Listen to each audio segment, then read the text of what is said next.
नमस्कार। स्वागत है आपका पॉलिटी की पाठशाला में। मैं दीपक यादव आपका बहुत बहुत स्वागत करता हूं।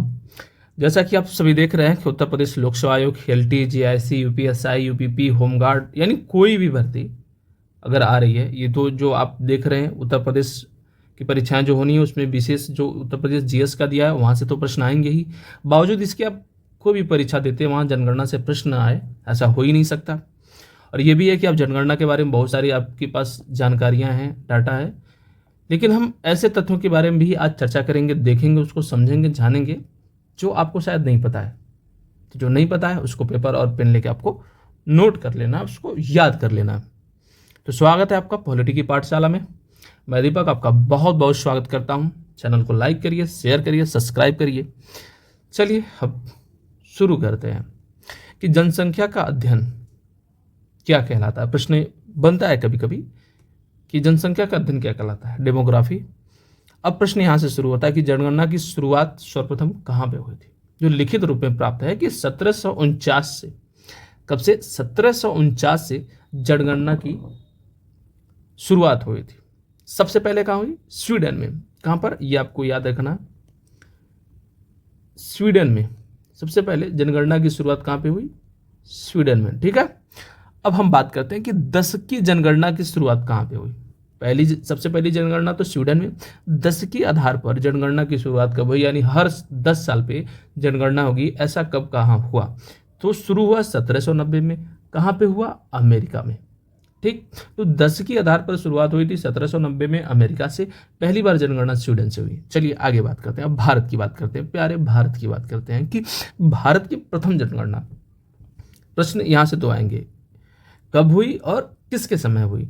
तो प्रथम जनगणना 1872 में, और किसके समय? मेयो के समय में 1872 में, भारत में ये जनगणना हुई थी, भारत में। ठीक है, 1872 में।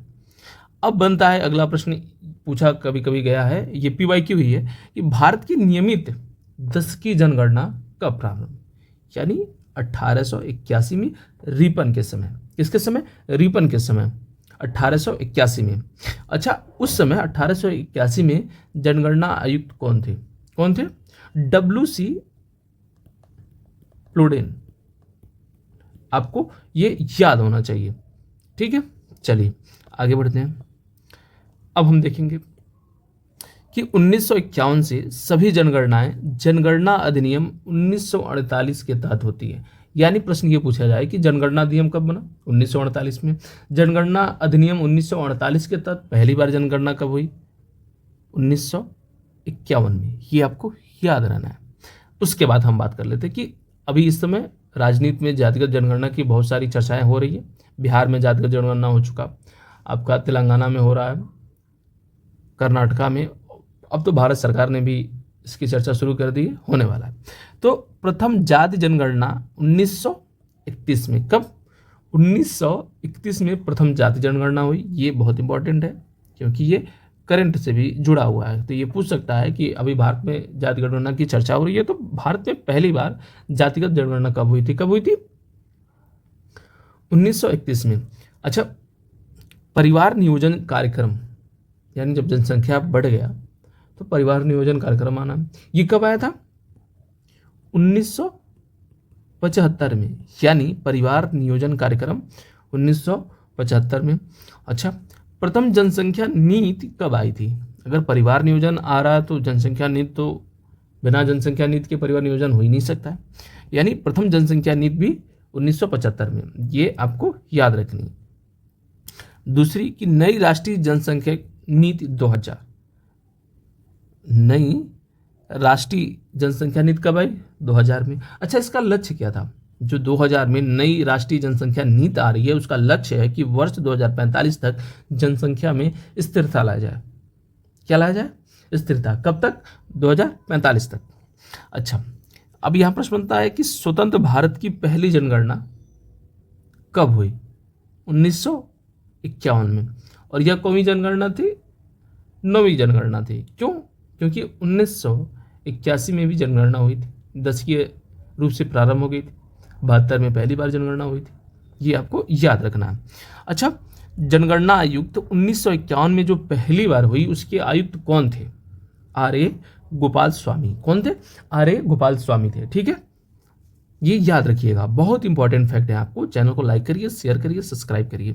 अब हम बात कर लेते हैं कि 2011 की जो जनगणना थी वो कुल 15वीं बार थी। देश के स्वतंत्र होने के बाद 7वीं जनगणना थी। वो कौन? 7वीं। वैसे 15वीं। जब देश आज़ाद हुआ था और स्वतंत्र भारत की पहली जनगणना, नवी जनगणना थी, 1991 में हुई थी। किस अधिनियम के तहत? जनगणना अधिनियम 1948 के तहत। जाति आधारित जनगणना 1931 में, परिवार नियोजन 1975, प्रथम जनसंख्या नीति 1975। ये याद रहना है। ठीक है, आगे बढ़ते हैं। टेलीग्राम चैनल पे जुड़ जाइए, आपको पीडीएफ वहां पर ये मिल जाएगा फुल प्रूफ पूरा अच्छे से। ठीक है, चलिए। इंस्टाग्राम पेज भी है, वहाँ पर ये अच्छे कुछ शॉर्ट वीडियो अच्छे पढ़ते हैं, तो वहाँ पर भी आप फॉलो कर लेंगे तो आपको पूरी जानकारी मिलती रहेगी।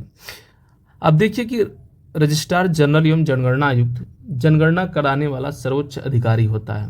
यानी प्रश्न पूछ ले कि जनगणना कराने वाला सर्वोच्च अधिकारी कौन है, तो रजिस्ट्रार जनरल एवं जनगणना आयुक्त। ठीक, अच्छा, ये भी प्रश्न पूछा जा सकता है कि 2011 के जनगणना आयुक्त कौन थे? सी चंद्रमौली। कौन थे?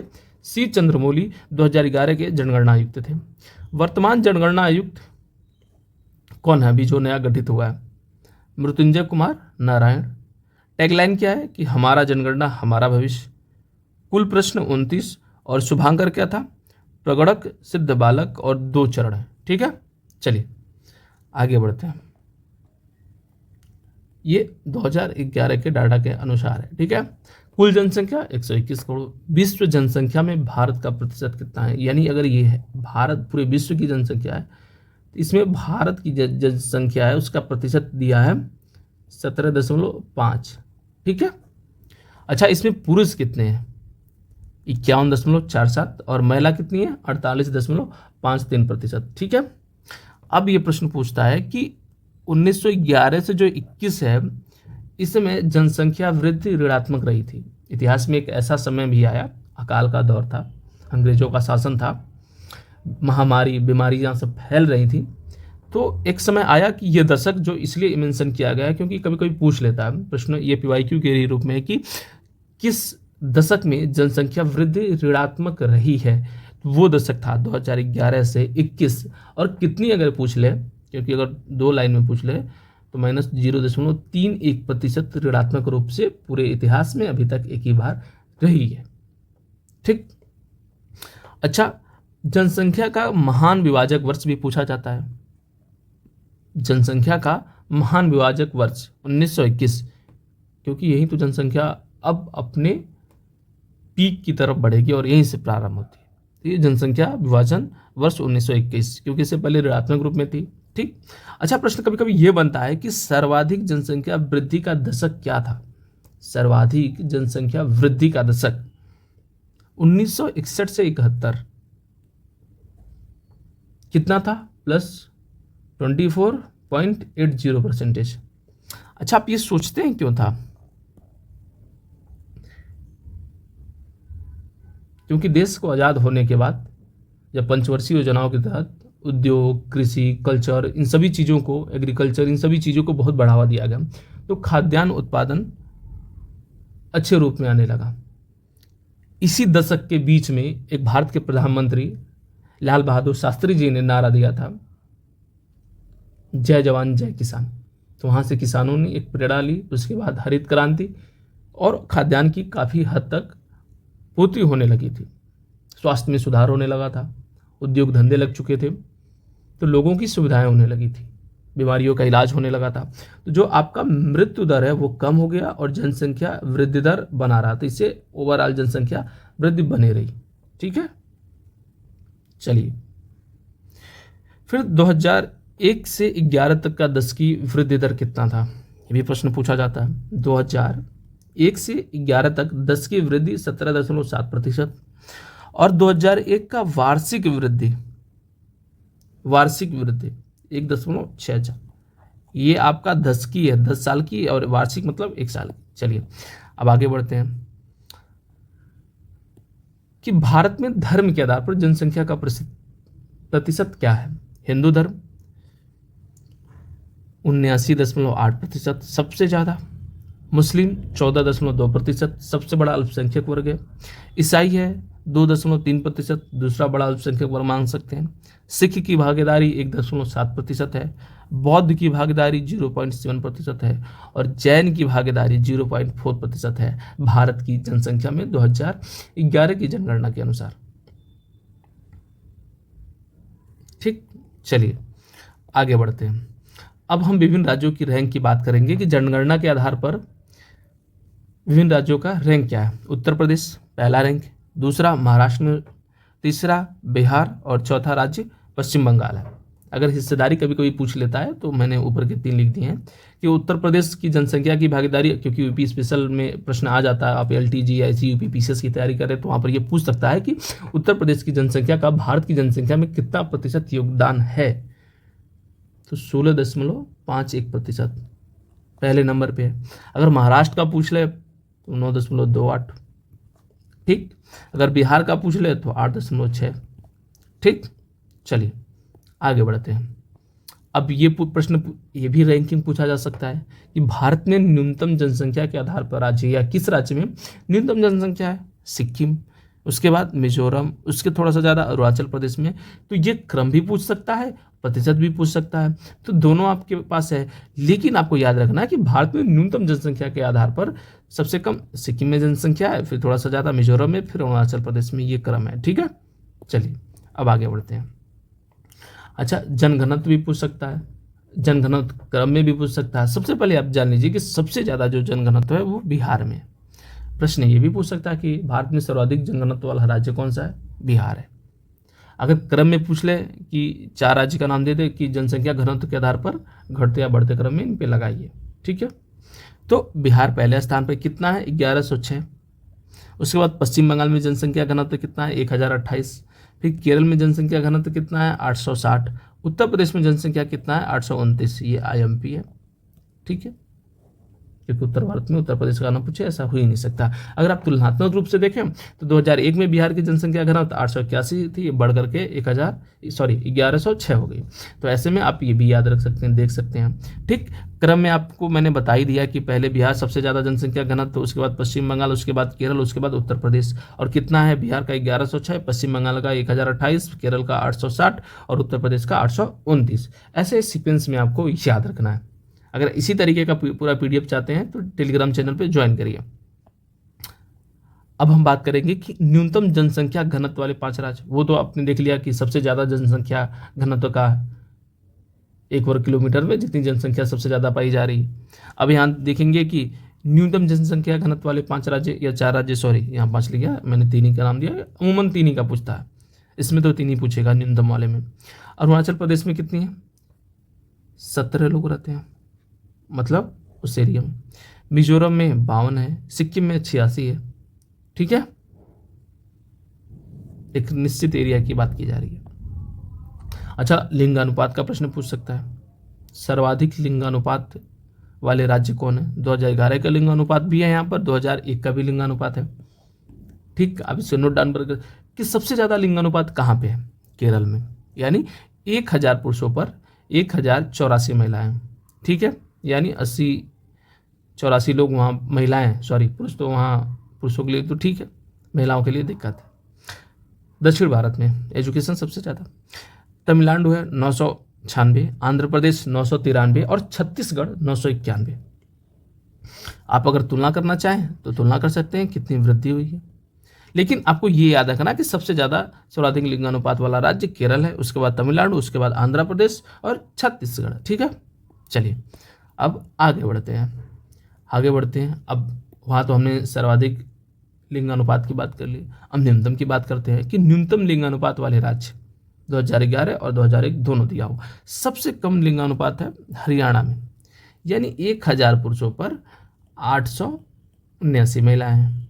उसके बाद जम्मू कश्मीर, उसके बाद सिक्किम में 890 है, ठीक है। तो सबसे कम लिंगानुपात वाला राज्य हरियाणा है और सबसे ज़्यादा लिंगानुपात वाला राज्य आपको मैंने बताया केरल है। ये दोनों आपको तुलनात्मक रूप से याद रहना चाहिए। ऐसे ही आगे हम तुलनात्मक रूप से पढ़ेंगे, तो वीडियो को लाइक करिए, चैनल को सब्सक्राइब करिए, शेयर करिए, कमेंट बॉक्स में बताइए अगर आपको और कोई वीडियो और कोई जानकारी चाहिए। चलिए, अब पूछेगा कि केंद्र शासित प्रदेश के रूप में, अभी तो आपने दोनों राज्य के रूप में देखा। राज्य के रूप में किसे देखा? सबसे पहले केरल, सर्वाधिक लिंगानुपात, न्यूनतम लिंगानुपात आपने हरियाणा देख लिया, क्रम भी देख लिया, एक बार और रिवाइज कर लिया, वीडियो को दोबारा भी देख सकते हैं। अब हम बात करेंगे सर्वाधिक साक्षरता प्रतिशत वाले केंद्र शासित प्रदेश कौन कौन से हैं। लक्षद्वीप, दमन दीव, अंडमान एवं निकोबार द्वीप समूह, इनका 2011 का साक्षरता, ये साक्षरता की बात हो रही है, आगे स्लाइड में होगा वो भी, ठीक है। तो यहाँ पर एजुकेशन की बात होने लगी, तो इसमें सबसे ज़्यादा किसका साक्षर है? कौन? लक्षद्वीप। कौन? लक्षद्वीप। उसके बाद दमन एवं द्वीप, उसके बाद अंडमान एवं निकोबार द्वीप समूह, ये साक्षरता में है, केंद्र शासित प्रदेश हैं, ठीक है। अब आगे बढ़ते हैं हम। न्यूनतम साक्षरता दर प्रतिशत में किस राज्य की है? कहाँ पर जो है एजुकेशन सबसे कम है?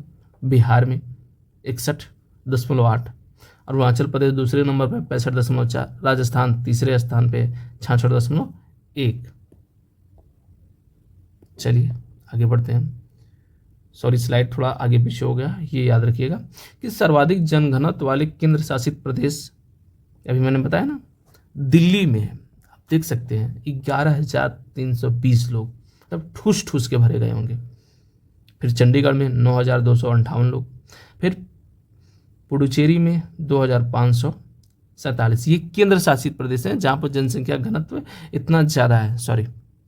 सबसे ज़्यादा कहाँ है? दिल्ली में, उसके बाद चंडीगढ़ में, उसके बाद पुडुचेरी में, ठीक है। राज्यों में सबसे ज़्यादा जन घनत्व कहाँ पे था?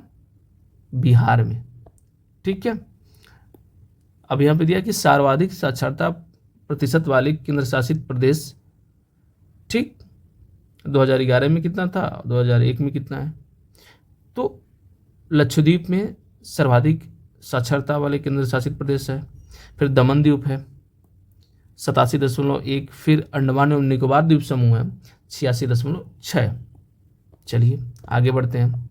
सर्वाधिक साक्षरता प्रतिशत वाले केंद्र शासित प्रदेश कौन कौन से हैं? लक्षद्वीप 91.8, दमन एवं द्वीप 87.1, अंडमान और निकोबार द्वीप समूह 86.6, ठीक है। ये 2 बार हो गया, अब हम कुछ फैक्ट बात कर लेते हैं कि जो अब जनगणना की बात कर रहे थे, तो उसमें एससी की कितनी भागीदारी, एसटी की कितनी भागीदारी, एससी किस किस राज्यों में है, एसटी किस किस राज्यों में कितने प्रतिशत में है, तो ये जानकारी भी हम देख लेते हैं कि सर्वाधिक जनसंख्या या जनसंख्या में जो 100% भारत की जनसंख्या है,